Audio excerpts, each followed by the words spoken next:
বন্ধুসকল সুপ্ৰভাত। আমাৰ ফালে চাওক বতৰৰ অৱস্থা একদম বতৰে ভয়ংকৰ ৰূপ ধাৰণ কৰিছে। এতিয়া ৰাতিপুৱা 8 বাজিছে যদিও ৰাতি মানে সূৰ্য উঠাই নাই, তো আজি চাগে নুঠিব। বতৰ কেইদিন এনেকুৱা থাকে তাকো ক'ব নোৱাৰোঁ। চাওক বতৰৰ অৱস্থা, সূৰ্য দেখাৰ হেৰি নাই, বৰ ভয়ংকৰ পৰিৱেশ হৈছে। সূৰ্য চাওক আমাৰ ইয়াৰ বতৰ কিমান ভয়ংকৰ ৰূপ ধাৰণ কৰিছে। ল'ৰা ছোৱালীকেইটা স্কুলত পঠাবলৈ মোৰ ভয়ে লগা হৈছে, নপঠাওঁৱেই আজি। যেনেকৈ ঢেৰেকনিও মাৰিছে আৰু সিহঁত ওলাইও যাব নোৱাৰে। যিহেতু ছোৱালীজনী একেবাৰে সৰু, মোৰ এনেকুৱা বতৰত পঠাবলৈ বৰ মানে মই চিন্তিত হৈ থাকোঁ। গতিকে ঘৰত ৰাখিলে মই নিশ্চিত, দৰকাৰ হ'লে ঘৰতে মই অলপ চলপ পঢ়াম। এয়া চাওক বতৰ কিমান ভয়ানক, কলগছখিনি হাউলি পৰা নিচিনা পৰি আছে। বতৰ এনেকুৱা বেয়া হৈছে এয়া। আৰু ইয়াত অকণমান কহুৱা ফুল মানে কহুৱা খেতি কৰিছিলোঁ।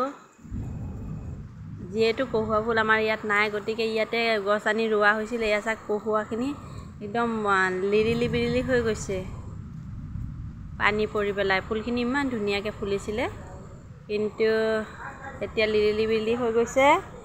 মোৰ ছাগলীকেইটা মানে বৰষুণৰ কাৰণে ইয়াত আনি ভিতৰত আনি ৰাখি থৈছোঁ। মোৰ ছাগলীকেইটা থকা ঠাই জানেনে বন্ধুসকল? মই চিয়াৰ পাতি দিওঁ, এয়া চিয়াৰ পাতি দিওঁ, চিয়াৰত থাকে মোৰ ছাগলীকেইটা। এনেকৈ চিয়াৰত থাকে, সৰু সৰু পোৱালীকেইটা মই চিয়াৰত থওঁ। তো আৰু ইফালে আছে, ইফালেও মই বান্ধি থৈছোঁ ছাগলী, ইফালেও বান্ধি থৈছোঁ। ইয়াত বৰষুণ পৰা নাই, কৰিডৰ টাইপত আছে, তাতে বান্ধি থৈছোঁ।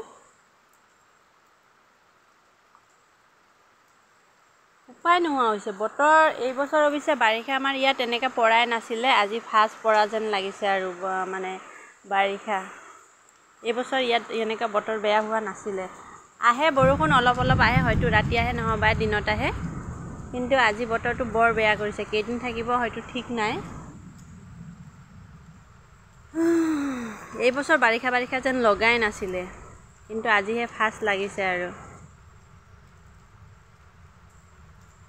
আৰু এইবাৰ দুৰ্গা গোঁসানী বা কিহঁত আহে গম নাপাওঁ, যিহেতু আমাৰ ঘৰত এইবছৰ কেলেণ্ডাৰ অনা নাই, গতিকে গম নাপাওঁ। আপোনালোকে জানিলে জনাবচোন, দুৰ্গা মা এইবাৰ কিহঁত আহিব। মোৰ ভিডিঅ'টো ভাল লাগিলে লাইক কমেণ্ট কৰিব।